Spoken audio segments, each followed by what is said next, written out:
Nabi Daud alaihi salatu wassalam adalah nabi yang Allah subhanahu wa ta'ala karuniakan banyak keutamaan, terutama dari nabi-nabi Bani Israel. Karena satu-satunya nabi dan yang pertama dari kalangan nabi Bani Israel yang Allah subhanahu wa ta'ala berikan dua karunia yang sangat besar. Karunia dari langit dan karunia dari bumi. Adapun karunia dari langit, Allah subhanahu wa ta'ala wahyukan kepada Nabi Allah Daud untuk menjadi seorang nabi. Dan ini keutamaan yang luar biasa, diangkatnya beliau menjadi seorang nabi. Adapun dari bumi, maka Allah subhanahu wa ta'ala angkat beliau menjadi raja. Padahal ma'ruf tradisi Bani Israel bahwa kalau dia seorang raja maka mesti keturunan Yahuda, dan kalau dia seorang nabi maka dia mesti keturunan Lawa. Akan tapi Nabi Daud alaihi salatu wassalam menggabungkan dua keistimewaan ini, nabi plus raja. Dan sudah ma'ruf kisahnya ketika Nabi Allah Daud alaihi salatu wassalam terpilih menjadi pasukan khusus Raja Talut, dan dia orang yang paling muda kala itu, usianya masih 17 tahun. Tetapi Allah subhanahu wa ta'ala memberikan karunia kepada siapa yang dikehendaki. Dari seluruh tentara Talut yang mampu atau berhasil membunuh Raja Zalim, Raja Jalut, adalah Nabi Allah Daud, dan ketika itu belum diangkat menjadi nabi. Baru setelah kemudian dia membunuh Jalut, kemudian Talut menjanjikan bahwa siapapun yang membunuh Jalut maka dia berhak menikahi salah satu putri dan berhak mendapatkan kekuasaan setelahnya. Karena Jalut sendiri ketika menganggap remeh kepada Nabi Allah Daud alaihi salatu wassalam saat mubarazah, perang tanding, Jalut mengatakan, kalau engkau bisa membunuhku maka ku serahkan kerajaanku kepada. Tapi jika aku membunuhmu, maka serahkan kerajaan kalian kepadaku. Dan Daud berhasil membunuh Jalut sehingga sudah pantas dia mendapatkan kerajaan Jalut. Ma'asyiral muslimin yang dimuliakan Allah subhanahu wa ta'ala, terlebih setelah kemudian Nabi Allah Daud alaihi salatu wassalam menikah dengan salah satu putri daripada Talut, dari sini Allah subhanahu wa ta'ala firmankan, wa atainahu al-hikmah, dan Allah subhanahu wa ta'ala berikan al-hikmah, maksudnya kenabian. Maka resmilah Daud alaihi salatu wassalam diangkat oleh Allah subhanahu wa ta'ala menjadi nabi. Dan Allah subhanahu wa ta'ala turunkan kitab langit, sebagaimana Ibrahim alaihi salatu wassalam diturunkan padanya suhuf. Inna hadha lafi suhufil ula suhufi Ibrahim wa Musa. Sesungguhnya Al-Quran ini terdapat lembaran-lembaran kitab langit berupa suhuf, suhufnya Nabi terdahulu dan juga suhufnya Musa dan Ibrahim.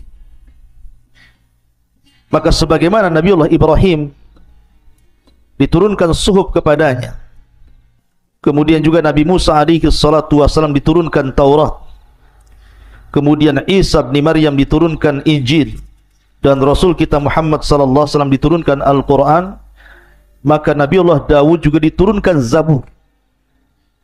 Tentu Zabur tidak sebagaimana Taurat, Injil ataupun Al-Quran yang sangat tebal, karena Zabur itu kinayah taranum, mungkin semacam bait-bait syair yang suka ditaranumkan, dilanggamkan oleh Daud alaihi salatu wassalam, dan Daud memiliki 70 suara.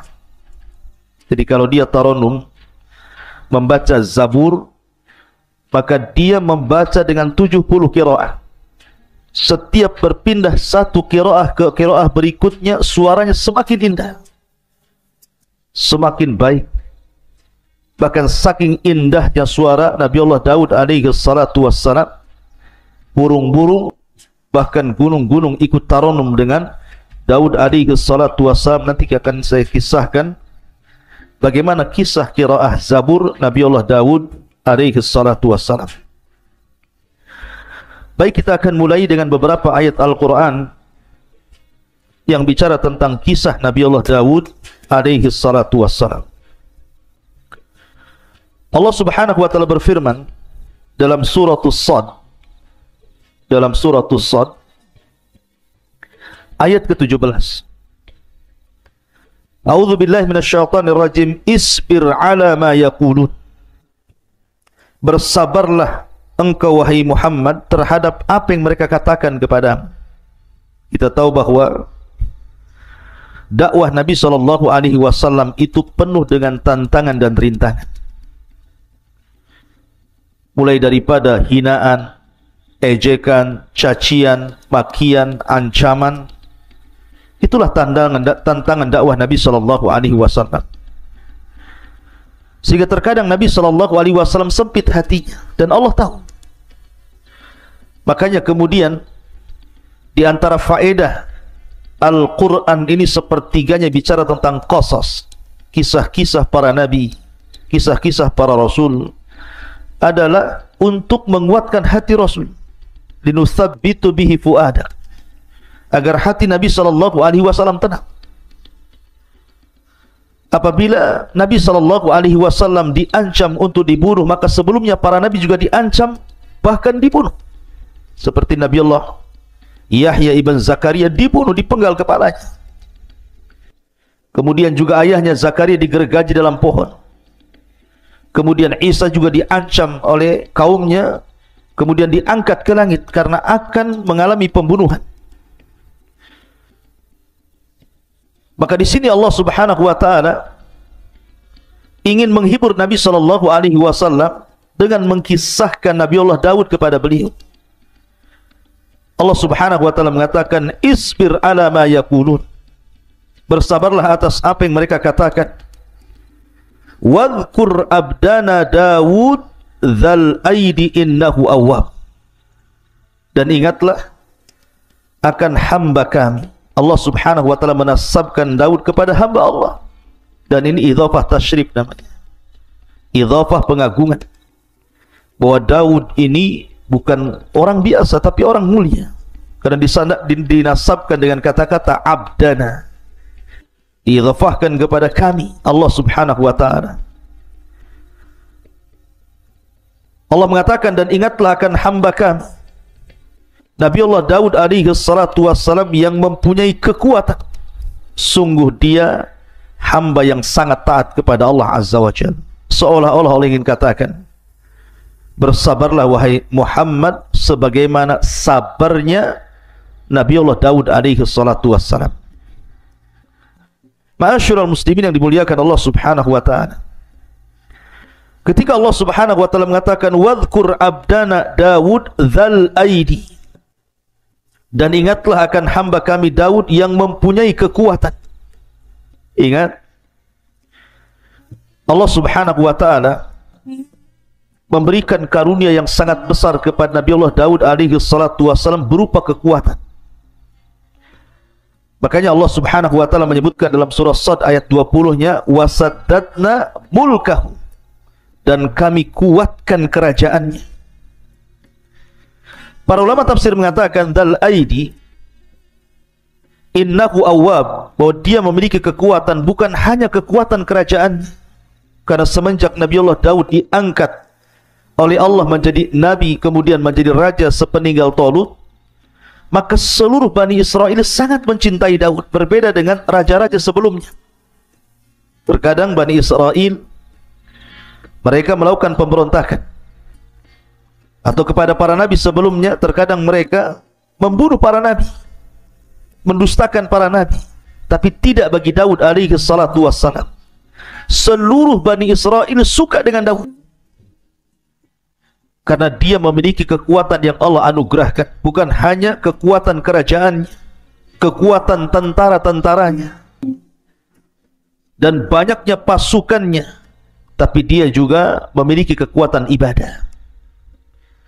Bahkan Nabi SAW menggambarkan dalam sebuah hadis, ahabbus siyami ilallah siyami Daud, kana yasumu yawman wa yuftiru yawman, wa ahabbus salati ilallah salati Daud, salatu Daud kana yanamu nisfal laili wa yakumu thuluthahu wa yanamu sudusahu. Muttafaqun alaih. Kata Nabi SAW, sebaik-baiknya puasa, kata Nabi SAW, sebaik-baiknya puasa adalah puasa Daud alaihi salatu wassalam. Makanya ada sahabat namanya Abdullah ibn Amr ibn As, salah seorang sahabat Rasul yang suka mencatat. Makanya Abu Hurairah radhiyallahu anhu mengatakan, orang yang paling banyak hafalan hadis dari Rasul itu adalah diriku, kecuali Abdullah ibn Amr bin As. Dia lebih banyak mengumpulkan riwayat dari Rasul karena dia mencatat. Lah Abdullah ibn Amr ibn As ini suka dengan puasa. Terkadang dia puasa 1 hari, kemudian tidak puasa 1 hari.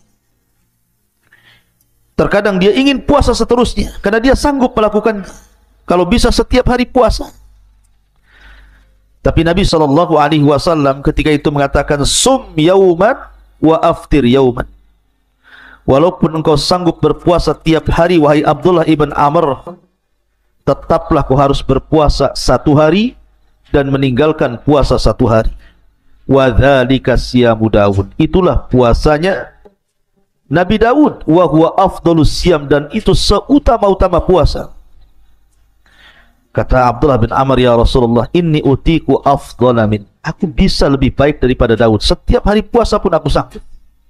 Tapi Rasul mengatakan, la afdala min dzalik. Tidak ada yang lebih afdal dibandingkan puasa Daud. Puasa 1 hari, tinggalkan 1 hari. Kemudian Nabi SAW mengatakan, wa ahabus salati ilallah salatu Daud. Dan seutama-utama salat, maksudnya salat sunnah, adalah salatnya Nabi Daud. Beliau tidur di pertengahan malam, kemudian bangun di 1/3-nya, kemudian tidur di 1/6.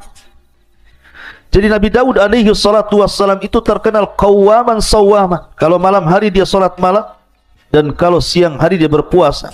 Dan dia seorang mujahid, seorang pemberani. Allah berikan kecerdasan kepada Daud alaihi salatu wassalam.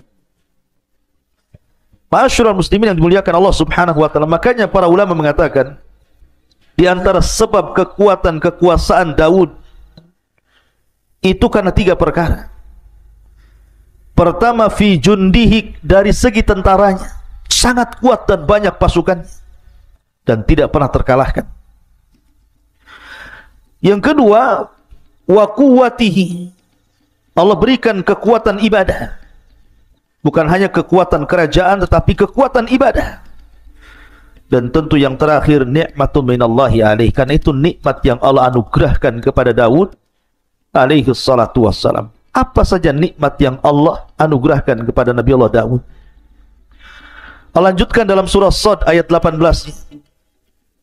Inna sakharnal jibala ma'ahu yusabbihna bil ashi wal israh. Sungguh kamilah yang menundukkan gunung-gunung itu untuk bertasbih bersama Daud pada waktu petang dan juga pada waktu pagi.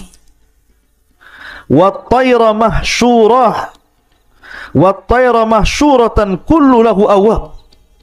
Bukan hanya gunung-gunung ditundukkan kepada Nabi Allah Daud alaihi salatu wassalam, sampai kepada kami tundukkan burung-burung dalam keadaan terkumpul masing-masing sangat taat kepada Allah Azza wa Jalla. Jadi kisahnya begini. Saya sudah ulangi dari awal tadi, Nabi Daud itu diberikan kehebatan bacaan Zabur. Kalau dia tarannum luar biasa. Dan itu diisyaratkan kepada sabda Nabi SAW ketika memuji orang-orang Asy'ariyun. Jadi ada kabilah di Yaman namanya Asy'ariyin. Kabilahnya Abi Musa al-Asy'ari. Itu dikenal dengan suara Al-Quran yang sangat merdu. Jadi apabila pasukan Asy'ariyun ini berangkat jihad bersama Rasul, safar untuk berjihad, maka apabila di malam hari, kan yang terlibat dalam perang itu bukan hanya satu kabilah, berkabilah-kabilah, salah satunya kabilah Asy'ariyun. Apabila Nabi SAW beristirahat di malam hari dan pasukan pun beristirahat, Nabi SAW tahu di mana letak kabilah Asy'ariyun beristirahat, walaupun banyak kabilah. Sampai-sampai dia mengatakan, Innila a'lamu maudi al-Asy'ariyina indal jais. Aku tahu di mana letaknya kabilah Asy'ariyun di tengah-tengah pasukan. Kenapa? Karena kebiasaan mereka suka solat malam dan tarannum Al-Quran, dan suaranya indah. Makanya suatu malam Nabi SAW suatu ketika berjalan-jalan ke ganggang rumah-rumah kota Madinah, melihat-lihat kondisi sahabatnya. Rupanya Nabi terhenti dengan sebuah rumah, karena di zaman itu sudah terbiasa dari rumah-rumah kaum muslimin itu keluar suara tawa, maksudnya suara bacaan Al-Quran seperti suara tawa. Manusia disibukkan dengan bacaan Al-Quran. Jadi Rasul kalau lewat di rumah ini keluar suara Al-Quran, di rumah itu keluar suara Al-Quran. Dan itulah kehebatan para sahabat, menghidupkan malam mereka dengan Al-Quran. Berbeda dengan di zaman sekarang, yang keluar dari rumah itu bukan Al-Quran, justru sesuatu yang melalaikan dari Al-Quran, suara musik, bahkan suara-suara candaan, suara-suara tertawa yang tidak ada gunanya, bahkan hal-hal yang diharamkan pun keluar dari rumah-rumah kaum muslimin. Tapi di zaman itu tidak ada suara yang keluar dari rumah kaum muslimin di malam hari kecuali bacaan Quran. Sehingga Nabi SAW terhenti di salah satu rumah. Rupanya rumah itu adalah rumahnya Abu Musa al-Asy'ari radhiyallahu anhu. Maka Rasul tertegun mendengar suara bacaan Abu Musa al-Asy'ari yang luar biasa, merdu. Sampai Rasul tidak sadar waktu berjalan mendekati waktu subuh. Maka Rasul baru tersadar, langsung dia pulang. Kemudian persiapan sholat subuh. Setelah sholat subuh, dia panggil Abi Musa al-Asy'ari radhiyallahu anhu dan mengatakan, Ya Aba Musa, semalam aku terhenti di samping rumah dan aku mendengar suara Al-Quran yang begitu menakjubkan dan indah. Maka kata Abi Musa al-Asy'ari, Ya Rasulullah, kalau seandainya aku tahu kau berada di samping rumahku, ku indahkan lagi bacaanku. Kata Rasul, Ya Aba Musa, laqad utita mizmar min mazamiri ali Daud. Wahai Aba Musa, Allah sudah anugerahkan kepadamu suara indah seperti suara Daud dan keluarganya ketika tarannum Zabur. Saking indahnya. Dan saya katakan Daud memiliki 70 suara. Setiap satu suara berpindah ke suara berikutnya, maka suara itu jauh lebih indah dibandingkan suara sebelum. Sampai-sampai Allah gambarkan dalam surah As-Sad ayat 18-19 ini, ketika Nabi Allah Daud tarannum Zabur, maka burung-burung akan datang dari mana-mana, kemudian akan bernaung di atap rumahnya, di atap istananya. Mereka ikut bersiul, ikut melanggamkan seperti yang dilanggamkan Zabur oleh Daud alaihi salatu wassalam. Anda bisa bayangkan, apabila suara burung saja 2-3 ekor bersiul itu sudah bising. Tapi ini burung-burung dari mana-mana bersiul mengikuti tarannumnya Zabur yang dibacakan Daud alaihi salatu wassalam, sehingga membuat cemburu gunung-gunung. Seolah-olah gunung mengatakan, Engkau izinkan burung-burung ikut tarannum bersama Daud, izinkan aku juga ya Rabb tarannum dengan Zabur yang dibacakan Daud alaihi salatu wassalam. Akhirnya Allah subhanahu wa ta'ala izinkan, akhirnya gunung pun bersuara. Karena ulama tafsir mengatakan bahwa tasbihnya gunung dan juga burung-burung itu ala zahiriha, dibawa kepada zahir Al-Quran. Jadi betul-betul bersuara. Dari sini ada kisah Israiliyat. Ketika sudah terlampau ramai suara burung, suara gunung, sehingga suara Daud otomatis mengecil. Karena suara burung saja sudah, kalau sudah berkicau itu melebihi suara manusia. Maka Daud mengadu kepada Allah Azza wa Jalla, ya Rabb, kalau aku taranum zabur sementara suara burung begitu bisingnya, suara gunung juga sama, bagaimana kau bisa mendengar suara zabur yang kubacakan untukmu?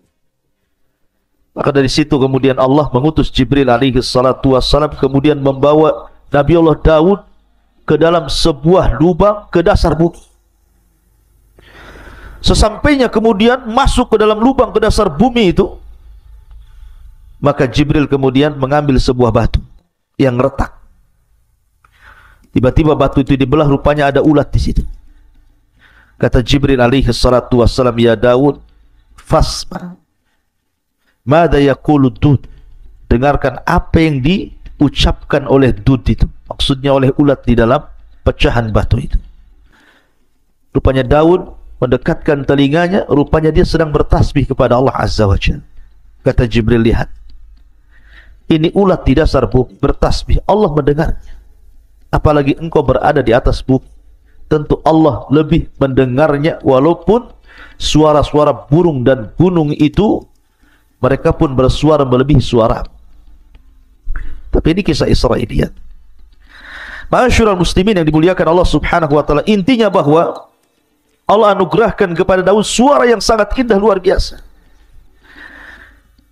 Dan ketika suara Nabi Allah Daud itu mempengaruhi suara burung, mempengaruhi gunung, menunjukkan bahwa bacaan ayat-ayat Allah itu memiliki pengaruh kuat kepada manusia.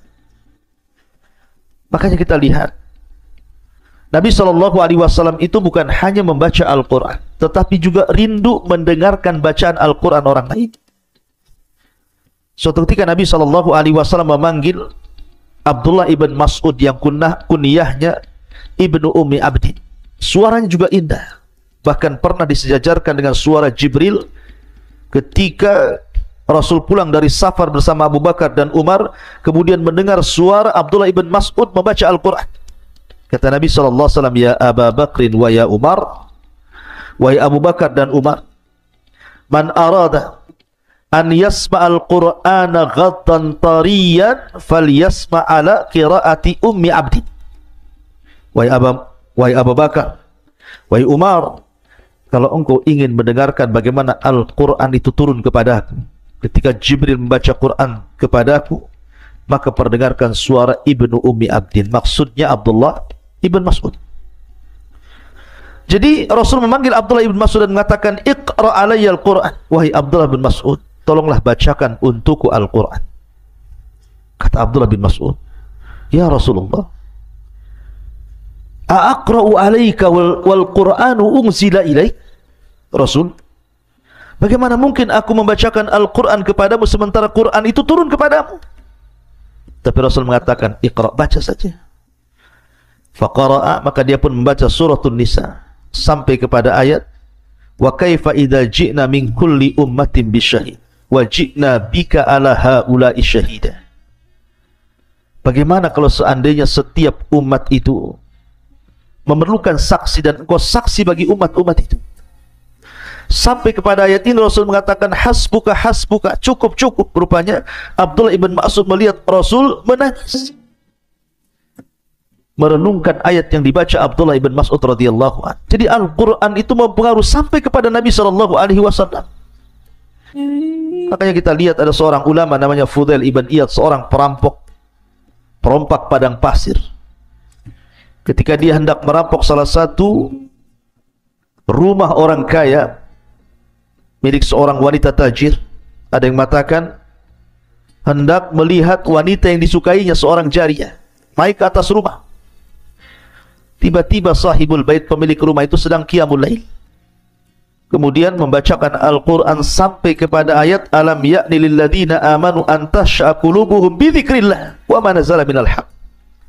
Tidakkah sampai usia maksudnya 40 tahun untuk menyadarkan dia kembali berzikir kepada Allah, begitu seterusnya. Tiba-tiba Fudail bin Iyad hampir jatuh dari atap rumah itu. Dia mikirkan ayat itu. Sampai akhirnya dia pun bertobat dari rampoknya, kemudian belajar sehingga menjadi alim min ulama dunia. Jadi ulama dunia, terkenal zuhud wara. Intinya bahwa faedah yang sangat besar dari kisah Nabi Daud alaihi salatu wassalam, dia mampu membaca Zabur dan Allah anugerahkan suara yang sangat indah. Maka bagi anda yang Allah anugerahkan suara indah, gunakan untuk membaca Al-Quran. Buat apa anda gunakan untuk menyanyi? Tidak ada faedahnya dunia akhirat. Wa minan nasi man yashtari lahwal hadith liyudhilluka an sabilillah. Karena ada sebagian manusia itu yang akan memperjualbelikan lahwal hadith, ucapan-ucapan yang tidak ada gunanya untuk menyesatkan jalan Allah. Maka gunakan suara emas, suara indah anda untuk membaca Al-Quran. Rasul mengatakan, "Man lam yataghanna bil Quran falaysa minni." Siapa yang tidak melanggapkan Al-Quran dengan suara indah, maka bukan termasuk umat. Quran itu indah dan akan semakin indah bila dibacakan orang yang memiliki suara indah. Ma'asyiral muslimin yang dimuliakan Allah Azza wa Jalla. Kemudian Allah mengatakan dalam surah As-Sad ayat 20-nya, "Wa shaddadna mulkahu wa atainahul hikmata wa faslal khitab." Dan kami kuatkan kerajaannya. Sekali lagi, Daud ini diberikan anugerah kekuatan kerajaan karena semua Bani Israel mendukungnya.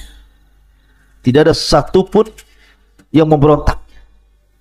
Selama 40 tahun Nabiullah Daud berkuasa, kehidupan Bani Israel sungguh di atas kejayaan.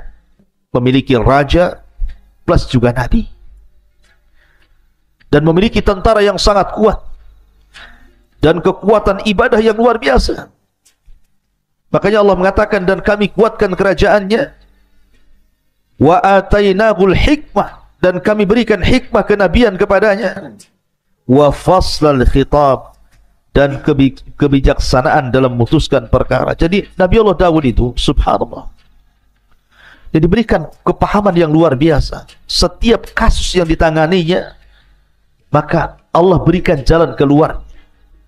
Jadi kalau ada orang bertengkar, berselisih, meminta didamaikan, meminta fatwa, maka Nabi Allah Daud alaihi salatu wassalam pakarnya menyelesaikan seluruh problematika umatnya, tentu atas karunia dan izin dari Allah yang Allah berikan kecerdasan, kepahaman kepada Daud sehingga mampu menyelesaikan setiap kasus per kasus yang terjadi kepada umat. Nanti kita akan jelaskan kan Nabi Allah Daud itu membagi hari menjadi 3. Satu hari dia gunakan untuk memutuskan perkara. Setiap umatnya yang datang berkasus, maka dia harus memutuskan perkara itu. Dan selalu ada jalan keluar. Yang kedua, satu hari dia mengunjungi rakyatnya, bertanya soal kebutuhan mereka, apa yang kurang, apa yang dikehendaki umatnya, sehingga Daud tahu kebutuhannya. Kemudian yang ketiga, satu hari beliau gunakan untuk ibadah. Tidak boleh ada siapapun yang mengganggunya sampai kepada keluarganya. Dia punya ruangan khusus, beribadah saja satu hari. Dan itulah Daud alaihi salatu wassalam membagi hari-harinya. Dan itu sudah menjadi sebuah kebiasaan dan adat yang diketahui Bani Israel. Jadi kalau mereka ada kasus, mereka nunggu kepada hari ketika Nabi Daud menjadi hakim dulu. Tidak lantas setiap hari datang. Ma'asyiral muslimin yang dimuliakan Allah Subhanahu wa taala. Kemudian Allah Subhanahu wa taala juga berfirman dalam ayat yang lain, "Wa laqad atayna Dawuda minna fadla ya jibalu awwibi ma'ahu wat-tayra wa alanna lahul hadid ani'mal sabighati wa qaddir fis syardi wa'malu salihan inni bima ta'maluna basir." Dan sungguh kami telah berikan kepada Daud karunia yang sangat besar dari kami. Kemudian Allah mengatakan, wahai gunung-gunung, wahai burung-burung, bertasbihlah berulang-ulang bersama Daud, dan kami telah melunakkan besi untuknya. Buatlah baju besi yang besar-besar dan ukurlah anyamannya, dan kerjakanlah kebaikan. Sungguh aku maha melihat apa yang kamu kerjakan. Jadi selain Daud alaihi salatu wassalam mampu tarannum dengan 70 qiraah, sehingga gunung dan juga burung-burung ditundukkan kepada beliau Daud alaihi salatu wassalam, Daud juga walaupun dia seorang nabi, seorang raja, bukan berarti kemudian dia mengandalkan keutamaan yang Allah anugerahkan kepadanya untuk mencari rezeki, tidak. Tapi dia bekerja sendiri. Dia tidak mengandalkan gaji, mungkin bahasa kita. Tidak semena-mena karena dia seorang raja, memiliki istana, memiliki daya, memiliki pasukan. Tidak. Daud bekerja sendiri dengan keringatnya. Salah satu pekerjaan yang masyhur, dan ini salah satu mukjizat yang Allah anugerahkan kepada Daud juga, dia mampu membuat baju besi tanpa ada pembakaran api. Jadi kalau seandainya saya analogikan seperti Anda membuat kue, mengadon roti, cukup dengan tangan, dikuel-kuel mungkin bahasa kitanya, dirakit sendirian dengan tangannya, seolah-olah sudah ada panas di dalam tangannya itu, sehingga dia membuat baju besi itu tinggal membelok-belokkan saja. Dan dia adalah orang yang pertama kali membuat baju besi perang. Makanya wajar kalau tentaranya kuat, karena di zaman itu tidak dikenal tentang baju besi. Dialah yang mencetus pertama pembuatan baju besi dengan mukjizat dari Allah Subhanahu wa taala, mampu merangkai baju besi tanpa harus dibakar. Cukup kemudian dirakit dengan tangannya, dan baju besinya sangat indah, sangat kokoh. Dia walaupun besi tetapi ringan dipakai. Dan itu keutamaan Nabi Allah Daud, dan itu bagian daripada mukjizat yang Allah anugerahkan selain daripada faslul khitab tadi. Dan ini juga pelajaran bagi anak-anak muda. Terkadang banyak orang-orang yang kemudian kuliah tinggi-tinggi dengan harapan setelah selesai kuliah langsung menjadi direktur perusahaan, owner perusahaan. Ya, terkadang ada orang yang seperti itu. Tapi terkadang Allah uji setelah dia kuliah tinggi-tinggi, rupanya pengangguran, malas. Dia malu untuk bekerja, umpamanya ngojek kah, driver apa gitu kan, atau bangunan, atau mungkin jualan kecil-kecilan. Alasannya, saya sudah sarjana, sudah S3 pun, tak mungkinlah saya bekerja seperti kalian yang tidak sekolah. Subhanallah. Daud alaihi salatu wassalam ini jauh lebih mulia dibandingkan Anda. Dia seorang raja, memiliki istana, dayang-dayang, kekuatan, kekayaan. Bahkan dia seorang ahli ibadah yang tidak pernah meninggalkan puasa dan tidak pernah meninggalkan qiyamul lail. Tapi dia juga bekerja. Makanya terkadang ada orang-orang yang malas sehingga menjadi peminta-minta. Kita lihat di lampu merah itu, terkadang kita melihat orangnya kuat, kekar, masih muda, kerjanya minta-minta. Lihatlah bagaimana Nabi Allah Daud mengajarkan kepada kita, walaupun dia seorang nabi, seorang raja, dilimpahkan karunia yang banyak, tetap saja dia bekerja dengan amalan tangannya. Makanya Nabi SAW bersabda, "Ma akala ahadun ta'aman qad khairan min an ya'kula min amali yadihi." Wa anna Nabi Allah Daud kana ya'kulu min amali yadihi. Tidaklah seorang itu memakan sebuah makanan yang jauh lebih baik dibandingkan makan itu hasil jerih payah tangannya. Dan sesungguhnya Nabi Allah Daud, beliau memakan dari hasil tangan.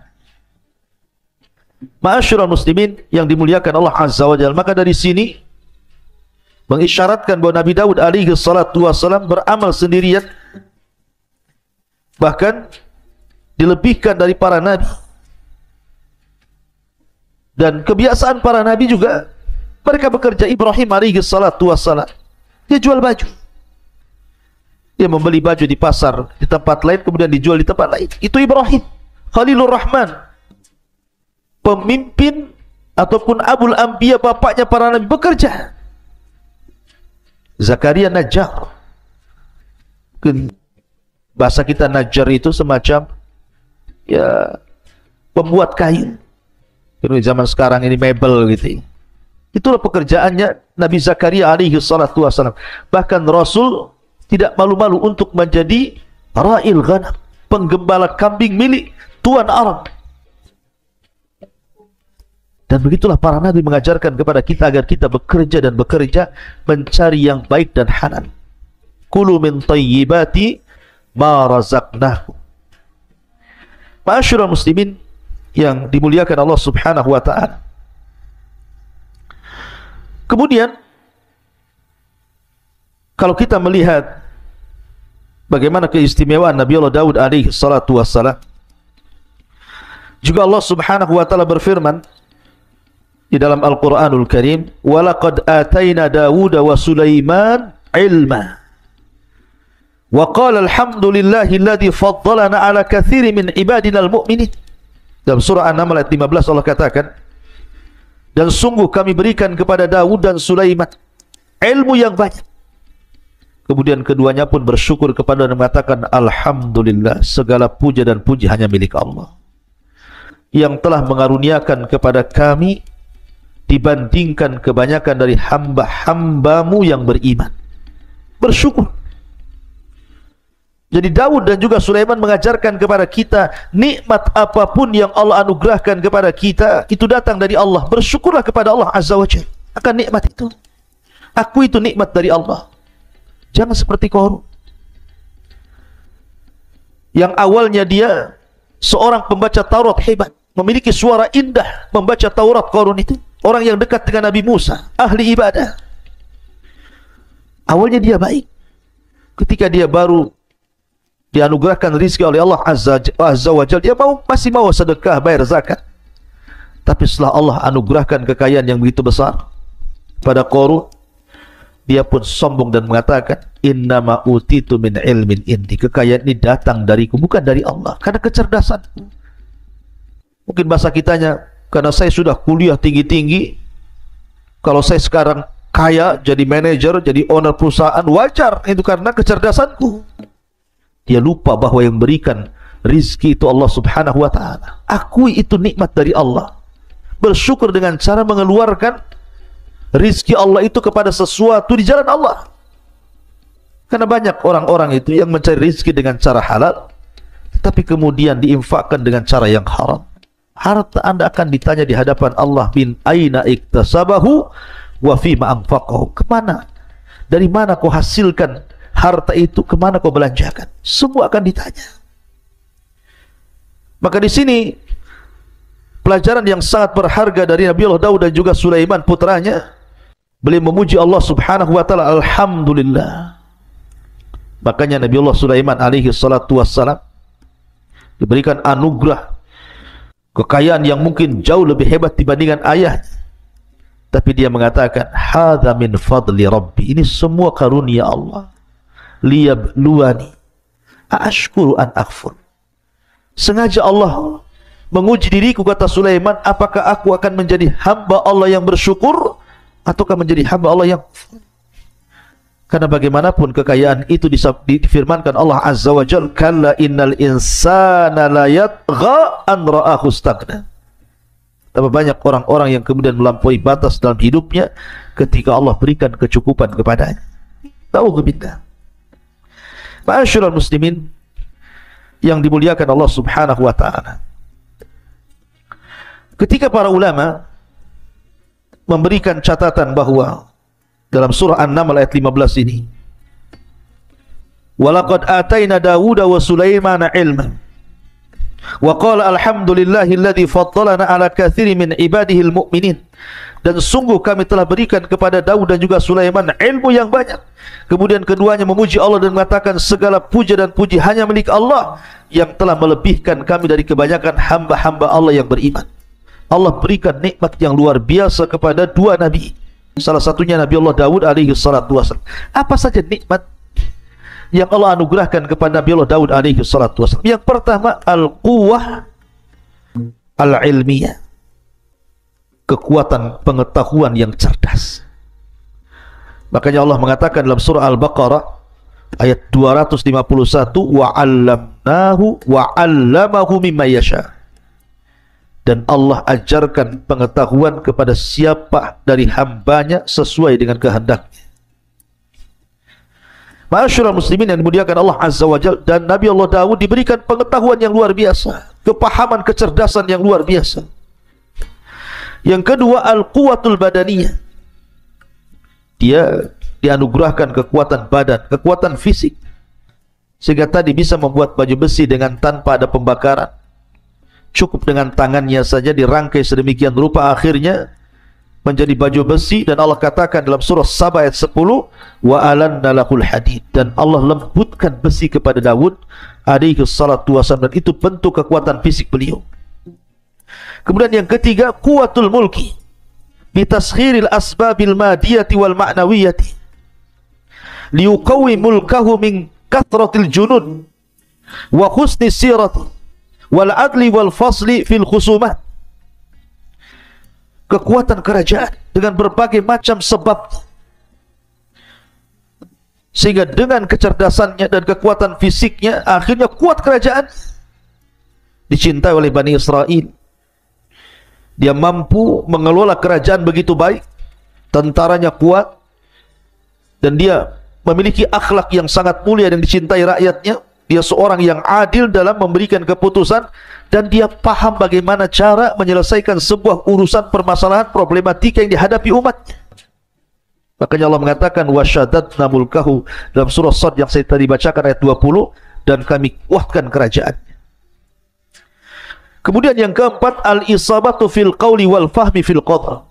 Tepat sasaran apabila memutuskan sebuah perkara. Kalau ada orang konflik bermasalah, datang kepada Nabi Daud, langsung bisa diselesaikan urusan, seketika langsung selesai urusannya. Makanya Allah mengatakan wa atainakul hikmata wa faslal khitab. Faslal khitab, paham dengan urusan orang. Kemudian yang nomor 5, al-manzilatul aliyatu indallah.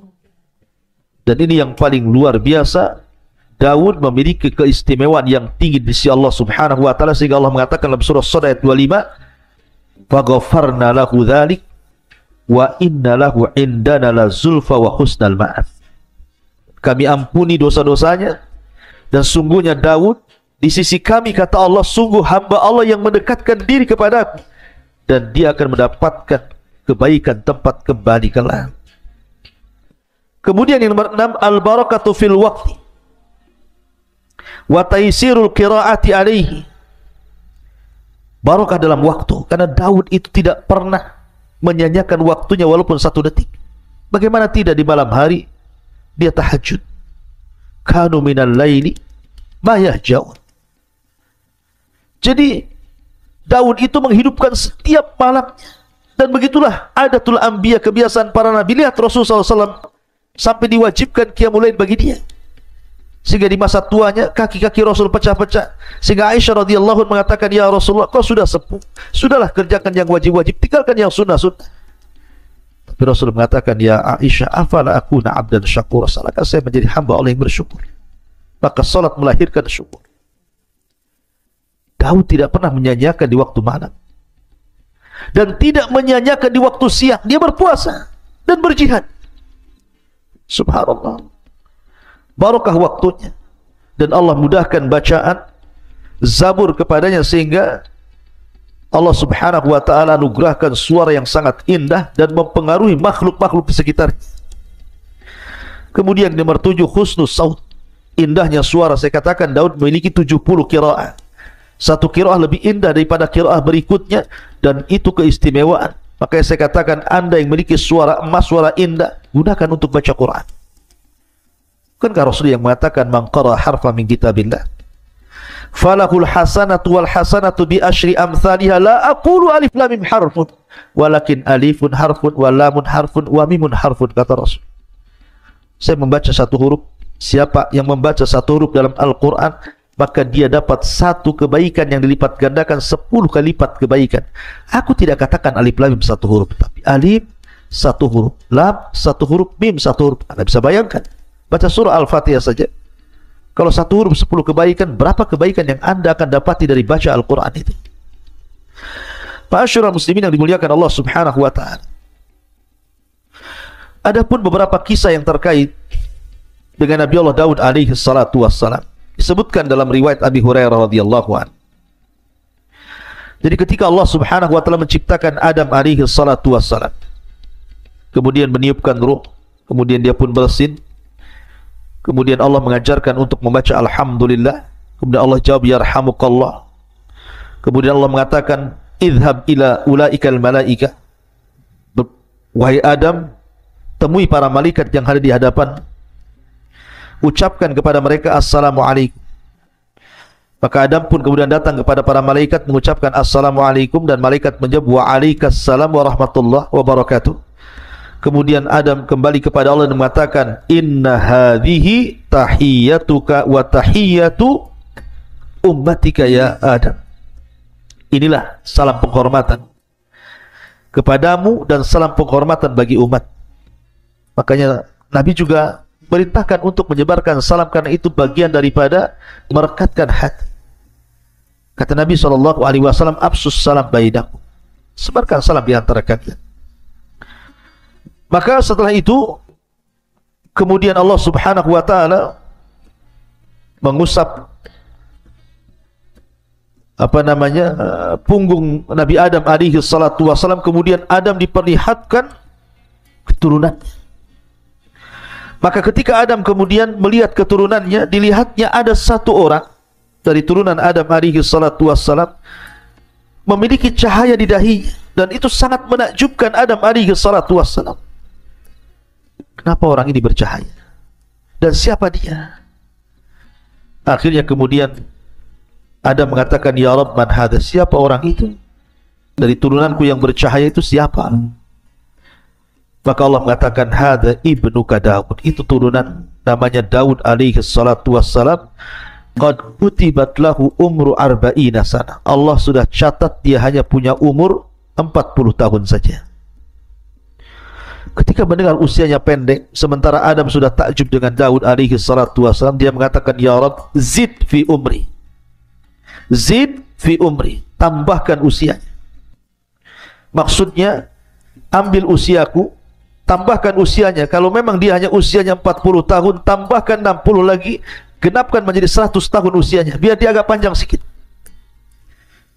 Akhirnya kemudian ditakdirkan Daud pun diberikan usia Adam 60 tahun sehingga genap menjadi 100 tahun. Di saat Adam sudah berusia 940 tahun, artinya sudah waktunya dia wafat, datang malakul maut, dan Adam sudah sepuh. Ketika malakul maut hendak mencabut ruhnya Adam, Adam lupa bahwa usia dia sudah diberikan 60 tahun kepada Daud, sehingga dia tidak mau dicabut nyawanya, dan tetap mengatakan, bukankah usiaku 1000 tahun? Tunggulah 60 tahun lagi, katanya. Malaikat maut mengingatkan, bukankah usiamu sudah diberikan kepada anak cucumu Daud alaihi salatu wassalam? Adam lupa. Makanya dari situlah manusia disebut al-insan, diambil dari kata nisyan, lupa. Karena Adam lupa, maka lupa ini pun berlaku kepada setiap turunan Adam. Maka kita disebut insan. Tapi lihat di sini ada hubung kait antara Nabi Allah Adam alaihi salatu wassalam dengan Nabi Allah Daud.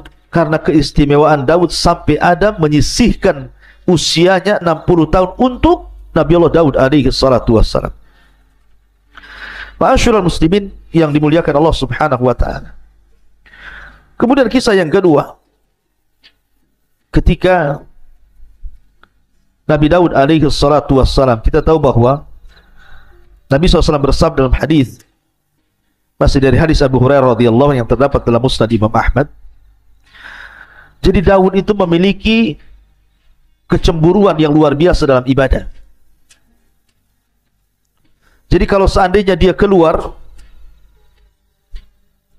idza kharaja, kalau dia keluar, ughliqat al-abwab falam yadkhul ala ahlihi ahad. Kalau dia keluar, dia tutup ruangan khusus, sampai keluarganya pun tidak boleh masuk ke ruangan itu sampai dia kembali. Jadi suatu ketika dia keluar, zata yaumin wa ghallaqatid dar, dan dia pun menutup ruangannya khusus itu, tidak boleh ada yang masuk sampai keluarganya. Kemudian fa'aqbalat imra'atuhu, tiba-tiba kemudian salah satu istrinya melihat pintu rumah yang sudah ditutup oleh Nabi Daud alaihi salatu wasallam tiba-tiba terbuka. Rupanya kata Nabi, fa idza rajulun qa'imun wastadda. Tiba-tiba ada seorang laki-laki yang berdiri di tengah-tengah ruangan itu.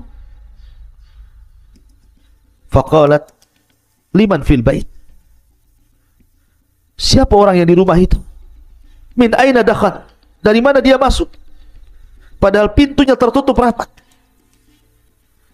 Akhirnya kemudian Nabi Daud alaihi salatu wassalam pun datang. Dia melihat ada seorang laki-laki. Kemudian Daud mengatakan, man anta, siapa kamu, berani sekali kau masuk ke ruanganku ini? Maka orang ini mengatakan, ana alladhi ahabul muluk wala yamtani'u minni syai'un. Saya adalah malaikat yang paling ditakuti dan tidak ada yang mampu menghalangi aku sedikit pun. Faqala Daud, anta, maksudnya apakah kamu malakul maut? Maka dia mengatakan, iya, saya malakul maut. Famarhaban bi amrillah. Maka dia pun mengatakan, selamat datang. Kalau ini memang perintah Allah subhanahu wa ta'ala, maka aku sudah siap. Akhirnya kemudian dia pun dicabut rohnya di tempat itu.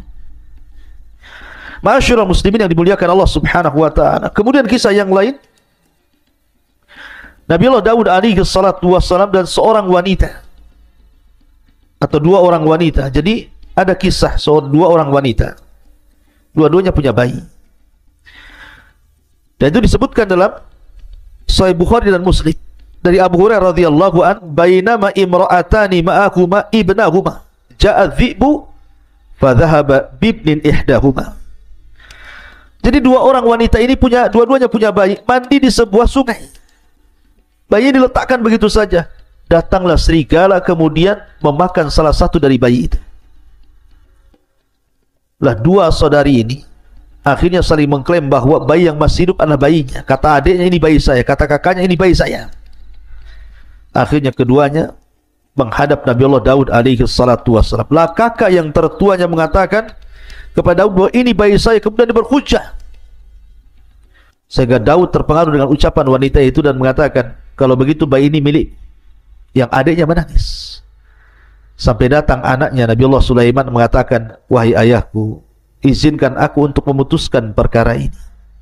Kata ayah, silakan. Maka Nabi Allah Sulaiman mengatakan, kembalikan bayimu itu. Bagaimana kalau saya potong jadi dua bayimu, dari pusar ke bawah ambil, dari pusar ke atas kau ambil. Rupanya sang adik mengatakan, ya Nabi Allah Sulaiman, kalau engkau harus melakukan seperti itu, tidak usah. Aku ikhlas. Aku berikan bayi ini kepada kakakku, katanya. Kata Nabi Allah Sulaiman, sungguh bayi itu milik. Kenapa? Nabi Allah Sulaiman melihat bahwa ada hubung kait antara wanita dengan bayi ini. Ada perasaan yang sangat lembut, insting yang sangat kuat. Memang itu anaknya. Makanya dua nabi ini luar biasa, diberikan kecerdasan luar biasa. Kemudian juga kisah yang berikutnya juga disebutkan dalam surah Sad. Saya ulangi dari awal. Ya, Nabi Daud alaihi salatu wassalam ini diberikan oleh Allah subhanahu wa ta'ala kecerdasan yang luar biasa, dan dia membagi waktunya menjadi tiga waktu. Jadi satu hari untuk memutuskan perkara, satu hari untuk melihat-lihat rakyatnya, dan satu hari untuk beribadah. Dihabiskan satu hari itu untuk beribadah kepada Allah azza wa jalla. Jadi suatu hari disebutkan di dalam Al-Quran surah Sad ini, wa hal ataka naba'ul khasmi ittasawwarul mihrab. Dan apakah telah sampai kepadamu berita orang-orang yang berselisih ketika mereka memanjat dindingnya mihrab. Jadi Daud itu punya ruangan khusus, dindingnya tinggi, gak ada orang yang bisa memanjat di situ. Tapi suatu malam yang harusnya Nabi Daud itu hari itu dia gunakan untuk ibadah, kan ada hari lain untuk memutuskan perkara, tiba-tiba ada dua orang yang memanjat ke dalam pagarnya. Manusiawi, Daud takut, ini siapa kok bisa manjat pagar? Ya. Kemudian Allah mengatakan, idakhalu ala Daud fafazi'a minhum. Ketika mereka masuk menemui Daud, Daud pun takut dan terkejut, karena kedatangan mereka. Qalu, maka dua orang yang berselisih ini mengatakan kepada Daud, la takhaf, jangan takut. Khasmani baga ba'duna ala ba'din fahkum bainana bil haqq wa la tushtit wahdina ila sawa'is sirat. Jangan takut. Kami dua orang yang sedang berselisih. Sebagian kami menzalimi sebagian yang lain. Maka berilah keputusan kepada kami secara adil, dan janganlah menyimpang dari kebenaran, serta tunjuki kami jalan yang lurus kepada Allah Subhanahu wa ta'ala. Daud terperanjat. Kata Daud, ya sudah, apa masalah? Kemudian yang salah satu ini dari dua orang yang berselisih, yang satu diam saja, tapi yang satu bicara terus. Inna hadza akhi, ini saudaraku. Lahu tis'un wa tis'una na'ja. Dia mempunyai 99 ekor dari kambing betina. Waliya na'jatun wahid. Dan aku hanya mempunyai seekor kambing betina saja. Faqala aqfilniha wa azzani fil khitab. Lalu dia berkata, serahkanlah kambingmu itu kepadaku, dan dia mengalahkan aku dalam perdebatan. Qala laqad dhalamaka bisu'ali na'jatika ila ni'aji. Daud berkata, sungguh dia telah berbuat zalim kepadamu dengan meminta kambingmu itu untuk ditambahkan kepada kambing. Jadi dua orang ini, yang satu punya kambing 99 ekor, yang satu memiliki satu kambing. Yang 99 ekor ini bersiasat supaya satu kambing ini diserahkan kepadanya sehingga genap menjadi 100. Jadi yang satu kambing, yang pemilik kambing ini meminta agar Nabi Daud menyelesaikan masalah. Ini orang ini mendolim sama saya, masa saya punya satu kambing mau diambil? Maka Allah Subhanahu wa ta'ala kemudian mengatakan, wa inna katsiran minal khulata la yabghi ba'duhum ala ba'd illa alladziina amanu wa amilus shalihat wa qalilum ma hum wa dhanna Daud annama fatannahu fastaghfara rabbahu wa kharra raki'an wa anab. Kalau Allah Subhanahu wa ta'ala mengatakan, dan sungguh memang banyak di antara orang-orang yang bersekutu itu benar-benar berbuat zalim sebagian mereka kepada sebagian yang lain. Masalahnya di sini, Nabi Daud alaihi salatu wassalam dalam hal ini memang kurang bijak. Karena Nabi Allah Daud alaihi salatu wassalam hanya mendengarkan satu pihak dan tidak mendengarkan pihak lain. Dia hanya mendengarkan dari pihak orang yang satu kambing itu, yang punya satu kambing, dan tidak mendengarkan pihak yang kedua yang memiliki 99 kambing. Masalahnya apa sehingga dia mau mengambil satu kambing itu? Harusnya kan dua-duanya. Oke, masalahnya apa? Karena kalau orang berserikat itu kebanyakan mereka pasti ada masalah. Karena Allah yang mengatakan kalau orang sudah berserikat dalam usaha, kebanyakan itu satu dengan yang lain pasti saling menzalimi. Sedikit sekali orang yang berserikat itu berakhir dengan kebaikan. Rata-rata berakhir dengan keburukan. Satunya menzalimi, satunya mendustai, satunya mengambil hasilnya, satunya begitu seterusnya. Ada yang mengatakan asbab nuzul ayat ini, dan ini sekali lagi kisah Bani Israel. Dan kaidah ketika kita mendengar kisah Bani Israel, kalau memang kisah itu sesuai dengan Al-Quran dan Sunnah, kita terima. Tapi kalau kisah itu tidak sesuai dengan Al-Quran dan Sunnah, maka kita tolak. Maka kenapa kita tidak boleh membenarkan secara mutlak, tidak boleh mendustakan secara mutlak? Walaupun Rasul mengatakan hadithu am Bani Israel wala haraj, kisahkan tentang Bani Israel dan tidak mengapa. Jadi Nabi Daud suatu ketika keluar rumah, rupanya melihat ada seorang wanita yang sedang mandi, nampak auratnya. Tiba-tiba Nabi Daud tertarik dengan wanita itu. Akhirnya dia bersiasat, karena setelah ditelisik rupanya wanita itu bukan seorang gadis, tapi seorang wanita yang sudah bersuami, dan nama suaminya Uria. Jadi akhirnya Nabi Daud bersiasat ingin mengambil wanita itu, masalahnya dia bersuami. Maka ketika Daud mempersiapkan pasukan perang, maka dia panggil Uria, suami daripada wanita itu, untuk terlibat dalam perang, kemudian diletakkan di tengah-tengah pasukan supaya dia mudah terbunuh. Akhirnya berangkatlah pasukan itu dan suami daripada wanita ini Uria dilibatkan di tengah-tengah pasukan, bahkan paling depan. Akhirnya terbunuhlah wanita itu. Terbunuhlah suami dari wanita itu, maka Daud pun mengambil janda daripada mujahid itu. Sekali lagi, ini kisah dusta. Tidak mungkin seorang nabi melakukan seperti itu. Seolah-olah di sini Allah Subhanahu wa taala mengatakan, "Wa dhanna Daud annama fatannahu fastaghfara rabbahu wa qarra raki'an wa anab." Daud menduga bahwa kami mengujinya, maka dia pun mohon ampun kepada Allah, lalu menyungkur sujud dan bertobat. Jadi seolah-olah orang ini ketika mengatakan, saya punya satu kambing, yang ini 99 kambing. Seolah-olah kau ini Daud punya istri 99, karena istrinya Daud itu banyak, 99 istri. Tiba-tiba engkau ingin menambah satu istri dengan cara zalim seperti itu, melibatkan suaminya dalam perang supaya mati. Sama dengan kisah ini. Orang ini memiliki 99 kambing, kemudian saudara yang memiliki satu kambing, kemudian yang 99 yang punya kambing ini hendak menzalimi saudaranya dan mengambil satu kambing biar dimasukkan menjadi 100. Maka Daud pun sadar, jangan-jangan ini peringatan bagi dia. Makanya dia langsung minta ampun kepada Allah, langsung sujud dan kembali kepada Allah Azza wa Jalla. Sekali lagi, kisah ini kisah dusta. Maka kita hanya melihat zahir kisah Al-Quran, tidak ada hubung kait dengan wanita tadi ataupun dengan Uria yang dilibatkan dalam perang. Itu kita, Islam tidak mengenal kisah itu. Dan dari sini Allah mengatakan, "Faghafarna lahu dzalik wa inna lahu indana lazulfa wa husnal ma'ab." Lalu kami mengampuni kesalahan itu, dan sungguh dia mempunyai di sisi kami kedudukan yang benar-benar dekat dan tempat kembali yang baik. Dan Allah katakan, "Ya Daud, inna ja'alnaka khalifatan fil ardi fahkum bainan nasi bil haqq wa la tattabil hawa fayudillaka an sabilillah. Innal ladzina yadilluna an sabilillah lahum adzabun syadid bima nasu yaumal hisab."